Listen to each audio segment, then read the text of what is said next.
Bonjour à tous et bienvenue dans cette nouvelle édition du Grand JT des Territoires. Voici les titres de l'actualité. Alors que le contexte international est plus que tendu, l'armée française vient de présenter de nouveaux blindés. Dans ce journal, un officier du programme de réarmement Scorpion nous expliquera ce qui va changer dans le fonctionnement de notre armée. Après une très forte croissance, le marché des voitures électriques connaît une baisse en 2024. Notre partenaire LM TV Sarthe a voulu savoir pourquoi ce marché, qui était en vogue, connaît un coup d'arrêt. Réponse dans cette édition. Qui n'a pas connu un délai d'attente considérable aux urgences à l'hôpital. Dans ce journal également, vous découvrirez un centre médical de soins immédiats dans l'Aube. Et puis en fin d'édition, nous découvrirons le Mountain Kart, cette nouvelle activité proposée par la station de l'Alpe d'Huez qui a su attirer de très nombreux vacanciers, détente et fun. Mais c'est à la fin de ce journal. Je vous le disais dans les titres, l'armée française est en constante mutation. Depuis 2014, le programme d'armement Scorpion modernise les moyens de combat.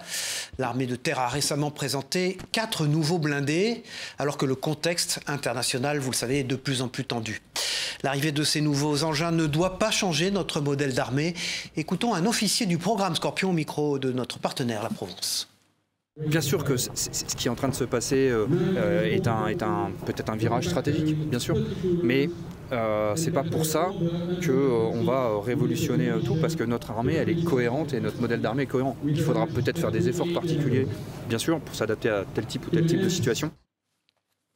Je vous le disais dans les titres, le marché des voitures électriques freine ces derniers mois. Les ventes ont reculé en 2024. Pour quelles raisons? C'est ce qu'a voulu comprendre notre partenaire LM TV Sarthe lors du salon de l'automobile au Mans. Reportage de Laure Girard.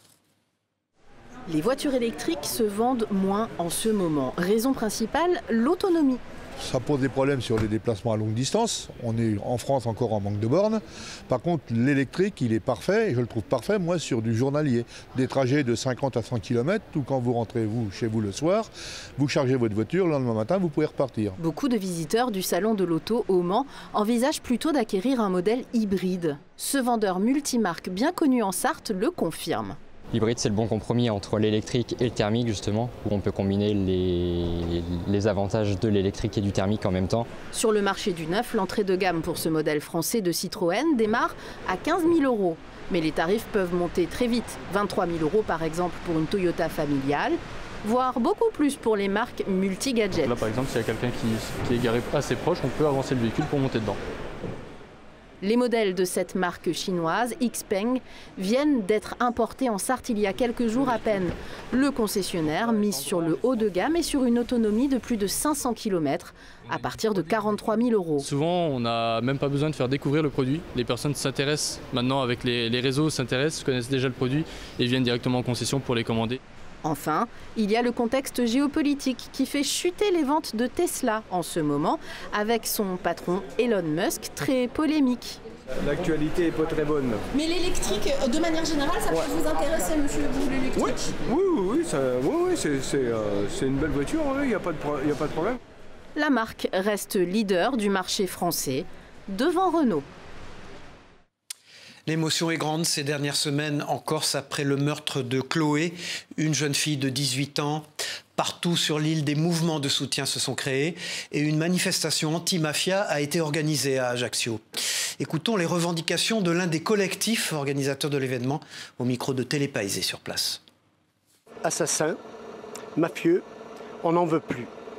Voilà, c'est aussi simple que ça. Une mafia militaire, une bourgeoisie mafieuse, ensemble constituent la mafia qui aujourd'hui aspire à avoir le pouvoir en Corse. Cette manifestation, elle s'adresse d'abord aux autorités étatiques qui ont quand même le pouvoir de la police, de la justice. Elle s'adresse aussi aux élus qui ont le pouvoir aussi de bloquer certaines infiltrations, certaines imprégnations mafieuses à travers les responsabilités qu'ils ont, par exemple, à la collectivité territoriale ou même dans les mairies, à condition de ne pas avoir peur et de prendre ses responsabilités. En cette saison de ski, les cabinets médicaux de montagne sont très sollicités. Des centaines de personnes y sont prises en charge chaque jour. Cependant, une nouvelle convention sur les actes médicaux vient bouleverser leurs activités. Explication avec notre partenaire 8 Mont-Blanc, Fanny Savard. Il est 16h20, les pisteurs secouristes amènent une skieuse blessée.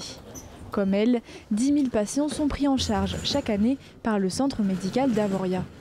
Médecins, infirmières, kinésithérapeutes ou encore manipulateurs radio. Au total, une vingtaine de professionnels de santé assurent la permanence des soins 7 jours sur 7 grâce à du matériel performant. Mais depuis le 1er janvier 2025, le quotidien des médecins de montagne a été bouleversé par une toute nouvelle convention sur les actes médicaux. Parmi les éléments qui coincent aux yeux des professionnels, la suppression de la majoration des actes le dimanche et les jours fériés quand il y a plus d'un médecin d'inscrit sur le planning. Nous, l'activité le dimanche, elle est la même qu'un autre jour de la semaine et on a besoin pour prendre en charge tous les actes qu'on peut faire sur une journée, que ce soit de médecine ou de traumatologie, de plusieurs médecins, jusqu'à 4 pour l'exemple de notre cabinet médical.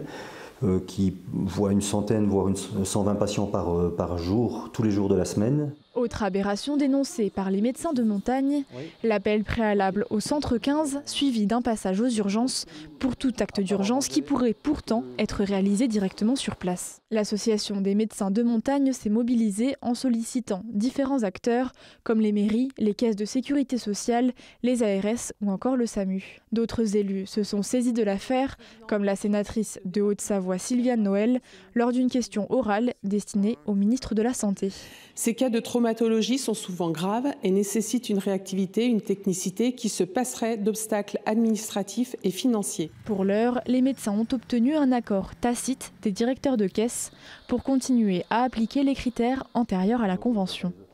Chaque année, on compte entre 120 et 140 000 accidents en station, dont une grande partie est prise en charge par les cabinets de montagne.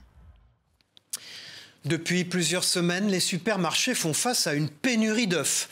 Cela impacte directement ces établissements et leurs clients. Alors pourquoi cette pénurie? C'est aussi le cas, vous allez le voir en Martinique, les explications de Via ATV sur place. Dans cette grande surface, les trous dans le rayon des œufs ne passent pas inaperçus auprès des clients. Je vois que le choix est restreint en tout cas. J'ai constaté qu'il y avait moins d'œufs dans les grandes surfaces la semaine dernière. Avec 150 plaquettes de 4 ou 6 œufs en stock, ce magasin n'est plus livré comme prévu. Normalement, nous sommes livrés tous les jeudis. D'accord ? Et là, depuis plus de 3 semaines, nous n'avons pas d'œufs. Donc on se fait dépanner par les œufs du Monde Capot, mais ce n'est pas tout le temps. Ici, dans cette boulangerie, l'utilisation des œufs est indispensable dans de nombreuses recettes, comme dans les gâteaux locaux. Les 4K, les gros gâteaux, les Robinson, on va gérer le stock, on va réduire juste la quantité qu'il fallait faire. Cette pénurie d'œufs serait due à la perte accidentelle de 16 000 poules à la ferme au grain en 2024. Autre raison de l'absence des œufs dans les rayons, des vides sanitaires réalisés pratiquement à la même période au sein des 2 plus gros producteurs d'œufs en Martinique. Tout autre chose maintenant, 10 ans après les attentats du 13 novembre 2015, une commémoration aura lieu en mémoire des victimes. Pour l'occasion, un mémorial va voir le jour à Paris et c'est du granit breton qui a été choisi pour la construction. TVR s'est rendu en Ille-et-Vilaine, dans la carrière où ont été extraits les blocs de granit. Regardez. C'est à 70 mètres de profondeur que les blocs de granit destinés au mémorial des attentats de Paris ont été extraits de cette carrière de Lan-et-Lain. Pour le Bataclan, c'était vraiment des blocs de taille extraordinaire, c'est-à-dire des blocs qui faisaient jusqu'à 4 mètres, voire 5 mètres, et des blocs jusqu'à 40 tonnes. Donc c'est vraiment hors du commun parce qu'on a eu à faire pour ce projet-là. Cette commande de granit bleu de Lan-et-Lain et sa couleur sombre, unique au monde, a été pour les 30 employés une course contre la montre, lancé en juillet 2024. C'est vrai qu'on a réussi à les finir en temps et en heure. Donc pour nous maintenant, c'est de voir comment c'est là-bas à Paris. Ce projet hors norme a la symbolique particulière à souder les équipes. On était même très solidaires en équipe pour travailler sur ce projet parce que bon, c'était vraiment une grosse émotion de voir un projet énorme. Ainsi, 2400 tonnes de blocs de granit ont été remontés, nettoyés et dûment sélectionnés. Il fallait chercher vraiment les blocs dans la carrière, il fallait surtout pas de veine. Et puis une couleur uniforme, quoi. Pesant 40 tonnes à lui tout seul, ce bloc numéro 44, c'est le dernier extrait de la carrière prête à partir à la transformation. Il a, comme les autres, été sélectionné pour être aisément découpé et taillé aux dimensions voulues par l'architecte du jardin mémoriel des attentats de Paris de novembre 2015. C'est un fléau inquiétant et qui ne cesse de croître. La prostitution des mineurs prend de l'ampleur partout en France. Dans l'Hérault, par exemple, l'association de l'Amicale du Nid accompagne chaque année des centaines de jeunes femmes pour sortir de l'emprise des proxénètes. Sur place à Montpellier, via Occitanie. Une première approche sur les réseaux sociaux comme Snapchat, argent facile à faire. La fin est malheureusement souvent la même pour ces jeunes femmes, parfois âgées de moins de 18 ans, manipulées par des proxénètes peu scrupuleux. Une inscription forcée par chantage, menace sur des sites de prostitution où elles sont notées, référencées comme de la marchandise. 320 situations de ce genre ont été remontées en 5 ans au service des mineurs de l'Amicale du Nid de Montpellier, venant en aide aux victimes souhaitant sortir de cet engrenage. Le principe de l'exploitation sexuelle des mineurs, c'est que les proxénètes identifient les victimes les plus fragiles, donc celles qui ont déjà subi des violences sexuelles. Ils vont les rechercher là où elles sont, dans certains foyers, parfois à la rue, parfois dans même l'éducation nationale. Ils ont des stratégies de contrainte qui sont assez importantes aussi, des viols collectifs parfois. Un fléau qui touche en grande majorité les filles. 30% d'entre elles ont même moins de 15 ans. Les sortir de l'impasse n'est jamais simple. L'an dernier, les maraudes numériques du Nid visant à entrer en contact avec ces personnes pour déconstruire l'emprise du proxénète ont cherché à joindre 709 jeunes. Seuls 58 ont répondu. Au début, on allait avec notre mot prostitution et on se prenait des portes. Elle nous disait non mais moi je suis pas une pute, hein, ça va, etc. Ok. À partir du moment où on leur dit, voilà, on travaille avec des jeunes qui ont vécu des violences sexuelles. Ah ben j'en ai vécu. Est-ce que tu veux m'en parler? Parce que peut-être ça t'envahit, peut-être tu fais des cauchemars. C'est ça, travailler sur l'emprise, c'est faire nommer avec les jeunes exactement le déroulé un peu de cette rencontre, etc. Et souvent, d'elles-mêmes, elles se disent, ah, mais je me suis fait avoir là. Grâce à ces signalements ou au travail réalisé sur Internet par les salariés du service, 51 mineurs ont pu être accompagnés par l'Amicale du Nid l'an dernier. Au vu de l'ampleur du phénomène, masqué par la peur et le silence des victimes, la tâche à accomplir reste immense. Moi, je ne m'attendais pas à avoir un tel constat quant à la prostitution de mineurs dans le département. Le chiffre que je vous ai donné, de 300 à 400, c'est des personnes qui sont aidées, donc c'est la face émergée de l'iceberg. Des personnes qui ont aussi du mal à porter plainte. L'an dernier, l'association a accompagné 7 jeunes dans l'engagement de poursuites judiciaires. Certains la présentent comme la plus belle fonderie d'Europe. Hachette et Driou, c'est son nom, qui était en redressement judiciaire depuis la fin de l'année, vient tout juste de trouver un repreneur. Un nouveau départ pour les employés, mais surtout pour le savoir-faire haut-marnais. Reportage de Clémentine Coppola pour Puissance Télévisions. L'État a décidé d'en faire un exemple de reconversion industrielle. Installés depuis plus de 150 ans sur le territoire, les aciéries Hachette et Driou sont emblématiques du savoir-faire industriel haut-marnais. Aujourd'hui, leur nom change un peu. Elles deviennent les fonderies Hachette et Driou et appartiennent au groupe ACI qui vient de racheter l'entreprise. Un soulagement pour la direction et les salariés qui sortent d'une période de redressement judiciaire lancée le 3 décembre 2024. C'est une vraie fierté de retrouver un actionnaire industriel français qui va nous permettre de nous redynamiser, d'avoir accès à des marchés sur lesquels on veut se développer. Ça va être les domaines du ferroviaire, les domaines du nucléaire, le domaine de la défense, pétrochimie et éolien flottant. Donc c'est vraiment les marchés porteurs et les marchés de demain où on veut vraiment chercher à se développer, bien sûr en gardant nos clients historiques dans le mining et dans tout ce qui est énergie. Le savoir-faire historique sera préservé, ainsi que les 270 emplois. C'est une des plus belles fonderies d'Europe, et également parce qu'il y a 272 familles qui sont derrière. Donc on a eu une seule obsession, c'est sauver l'emploi. Pour ACI Group, le repreneur, cette fonderie est stratégique. La capacité de production de l'entreprise est de 11 000 tonnes par an. Aujourd'hui, on a des besoins sur cette filière, nous on les connaît, donc on a une capacité d'attractivité et d'investissement qui fera que ça sera une fonderie d'avenir. La sidérurgie fait partie intégrante de l'histoire et de l'actualité industrielle de la Haute-Marne. C'est un savoir-faire, presque un ADN. Alors quand une entreprise est en difficulté, tous les acteurs du territoire s'associent. La Haute-Marne n'est pas en déclin. La Haute-Marne en fait œuvre de résilience. Et aujourd'hui, effectivement, sur l'industrie, on traverse une période qui n'est pas simple. Aujourd'hui, pas de perspective. On voit bien que le marché est en train de bouger. Mais je garde la foi parce qu'encore une fois, ce sont des hommes et des femmes qui connaissent ce métier-là, qui font la Haute-Marne et ils sauront s'adapter. Hachette Driou entame donc une nouvelle page de son histoire avec l'ambition de redevenir un acteur incontournable de l'industrie française. Entre héritage et modernisation, la fonderie haut-marnaise mise sur son savoir-faire pour se réinventer. Qui n'a pas fait l'expérience d'une attente insupportable aux urgences à l'hôpital? Pour remédier à ce problème, le centre médical de soins immédiats prend le relais. Alors quel est son fonctionnement? C'est ce que nous allons découvrir avec Canal 32 dans l'Aube. Regardez. Imaginé par des professionnels de santé, le centre médical de soins immédiats, CMSI, accueille les patients orientés par le centre 15 ou un médecin traitant ou présentant des urgences non vitales, sans rendez-vous. Il repose sur le principe des soins non programmés. Vous vous tordez la cheville, vous pouvez venir consulter ici. Si vous vous coupez en faisant du bricolage, vous pouvez venir ici. Si vous bloquez le dos en déménageant votre appartement, vous pouvez venir ici. C'est toutes les pathologies urgentes non vitales. L'intérêt, c'est d'avoir que 6 box pour rester à taille humaine et qu'on soit continuellement agréable avec nos patients et que les soignants s'y retrouvent aussi dans la qualité patient. Ce centre vient compléter l'offre existante de l'établissement au bois de soins immédiats, ouvert en octobre 2018. Avec une augmentation annuelle de la fréquentation de 10%, cet établissement a atteint un niveau de saturation, prenant en charge 25 000 patients l'année dernière.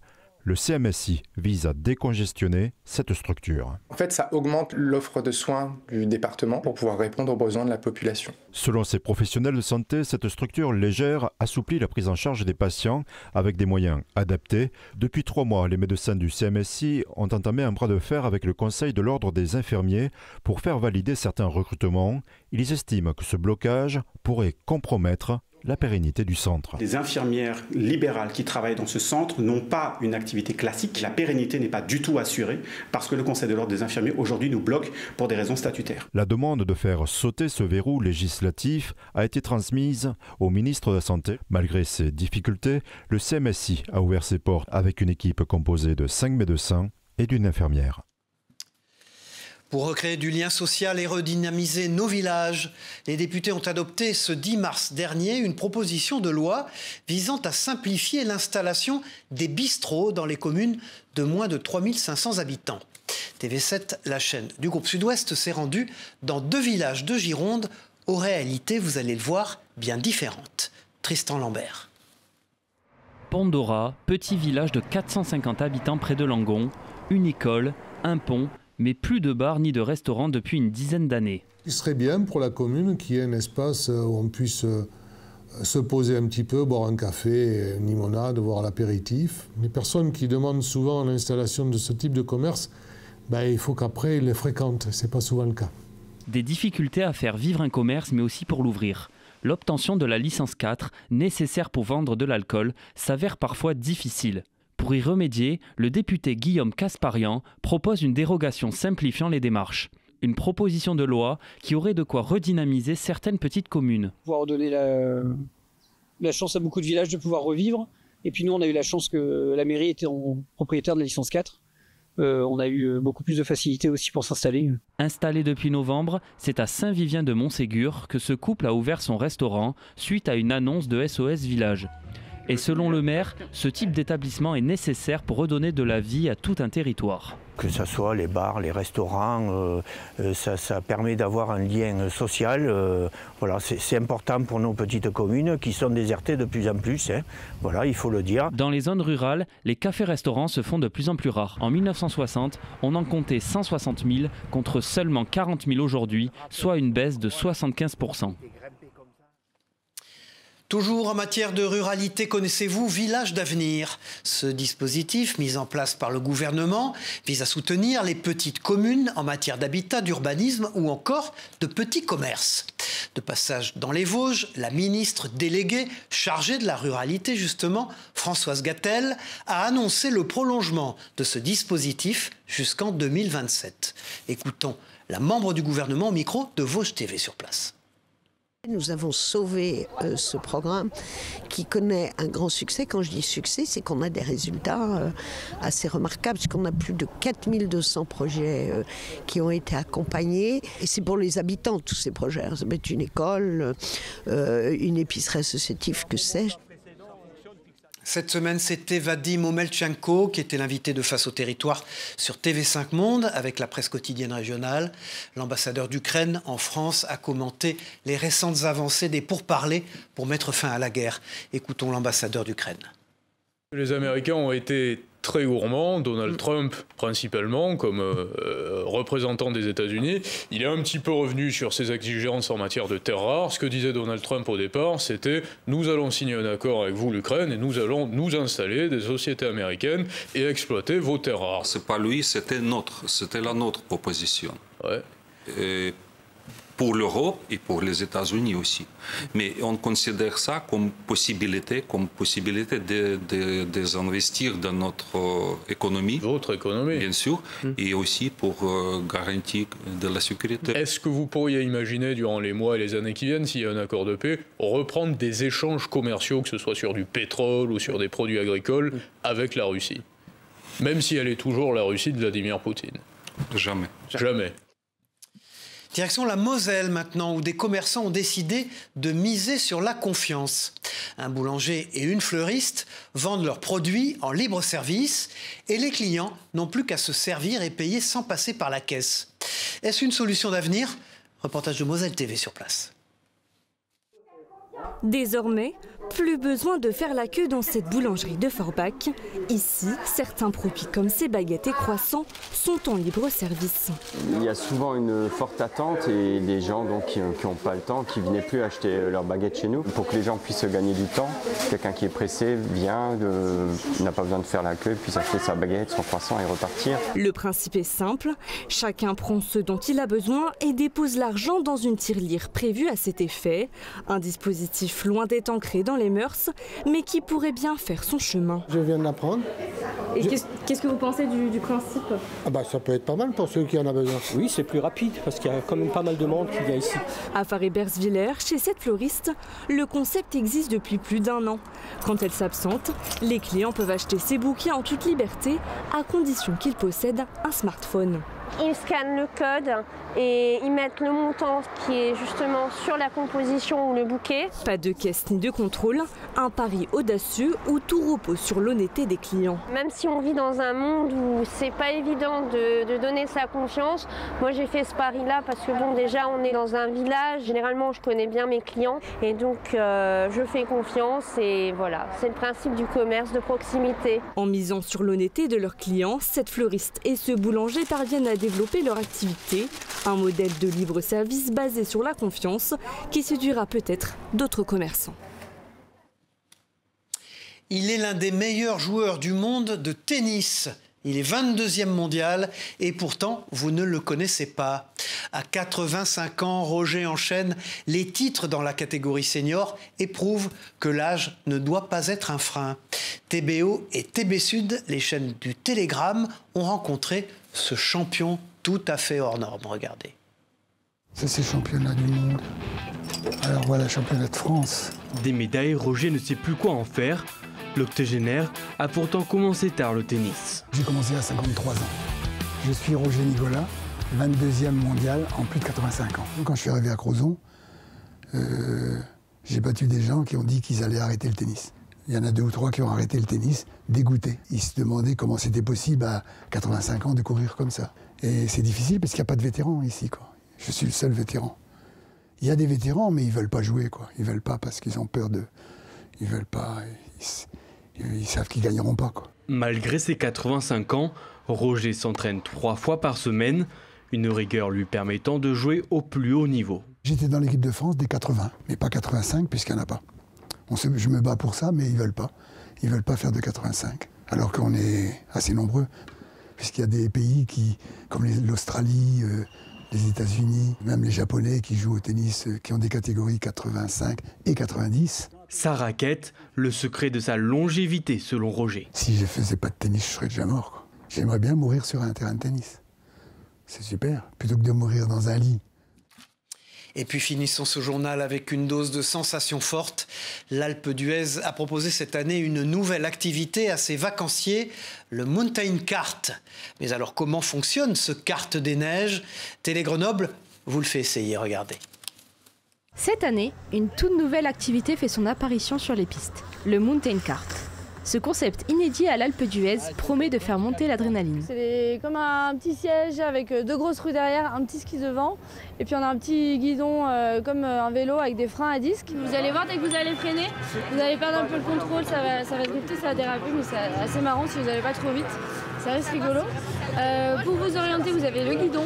Je trouve que ça aide pas mal de pousser finalement avec le pied extérieur pour aider à tourner. C'est quoi un peu la différence entre le Mountain Kart et la luge? Je pense que le Mountain Kart c'est quand même plus précis avec le guidon. On a aussi 2 petits étriers qui aident beaucoup à se diriger.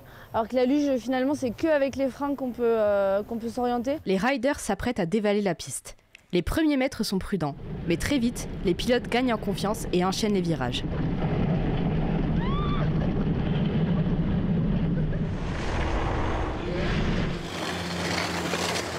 Alors c'était cool. Ah c'est génial. Ça ressemble un peu comme si on était avec les skis aux pieds et puis qu'on faisait des bonnes descentes, mais sauf que là il faut maîtriser un peu les virages. Rendez-vous sous les télécabines des Jeux pour une piste spécialement dédiée. Voilà, c'est la fin de ce journal. Merci à vous de l'avoir suivi. On se retrouve très vite pour une nouvelle édition du Grand JT des Territoires. Au revoir à tous.